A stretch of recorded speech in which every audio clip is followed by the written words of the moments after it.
নমস্কার বন্ধুরা, শ্রীময়ীস astrological tips চ্যানেলে তোমাদের সকলকে স্বাগত জানাচ্ছি। আজকে আমি তোমাদেরকে চন্দ্রের মহাদশা এবং বুধের অন্তর্দশা নিয়ে কিছু কথা জানাবো।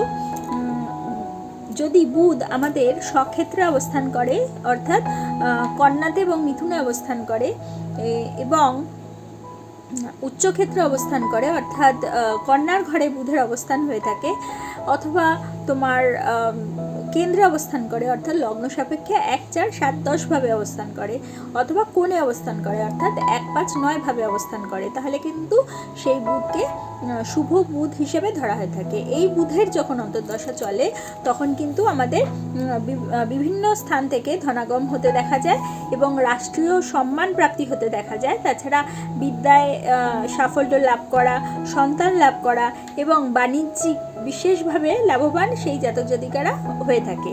তাছাড়া তোমার বস্ত্র, তারপর ভূষণাদি এইসব বিষয়ের ক্ষেত্রেও কিন্তু তারা বিশেষভাবে লাভবান হতে দেখা যায়। দশাপতি যদি চন্দ্র হয়ে থাকে এবং সেক্ষেত্রে বুধ যদি দ্বিতীয়ভাবে কেন্দ্রে, কোণে অথবা একাদশভাবে থাকে, তাহলে কিন্তু সেই সময়তে যখন চন্দ্রের মহাদশা এবং বুধের অন্তর্দশা চলে সেই সময় কিন্তু রোগ নিরাময় হতে দেখা যায়। তাছাড়া প্রীতি, মানুষজনের সাথে প্রীতি বৃদ্ধি হতে দেখা যায়। তাছাড়া সখ্য এবং বিবাহ ও দান ধর্মাদি কাজে কিন্তু শুভ কর্ম অনুষ্ঠিত হয়ে থাকে।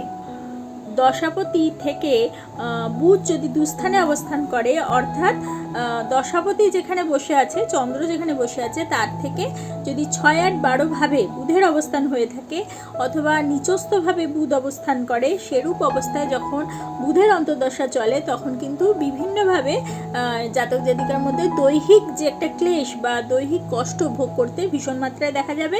স্ত্রী পুত্রাদির জন্য কষ্ট ভোগ হতে দেখা যায়।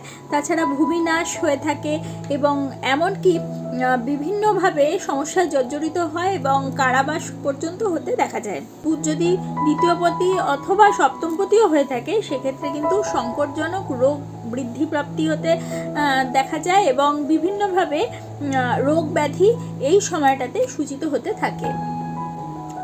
তাহলে বন্ধুরা, আজকে তোমরা জানলে চন্দ্রের মহাদশা এবং তার আন্ডারে বুধের অন্তর্দশা যখন চলে তখন আমরা কী ধরনের ফল পেয়ে থাকি। যদি তোমাদের আমার এই ভিডিওটা ভালো লাগে তাহলে অবশ্যই একটা লাইক করে দিও, তোমাদের পরিচিতদের মধ্যে শেয়ার করে তাদের জানার সুযোগ করে দিও, এবং যারা এখনও পর্যন্ত আমার চ্যানেলটা সাবস্ক্রাইব করোনি অবশ্যই সাবস্ক্রাইব করে দিও, এবং পাশে থাকা বেল আইকনটি প্রেস করতে কিন্তু একেবারে ভুলো না। তাহলে প্রত্যেকে ভালো থেকো, প্রত্যেককে ভালো রেখো। পরবর্তী ভিডিওতে আবার চলে আসবো। ততক্ষণের জন্য সকলকে ধন্যবাদ। নমস্কার।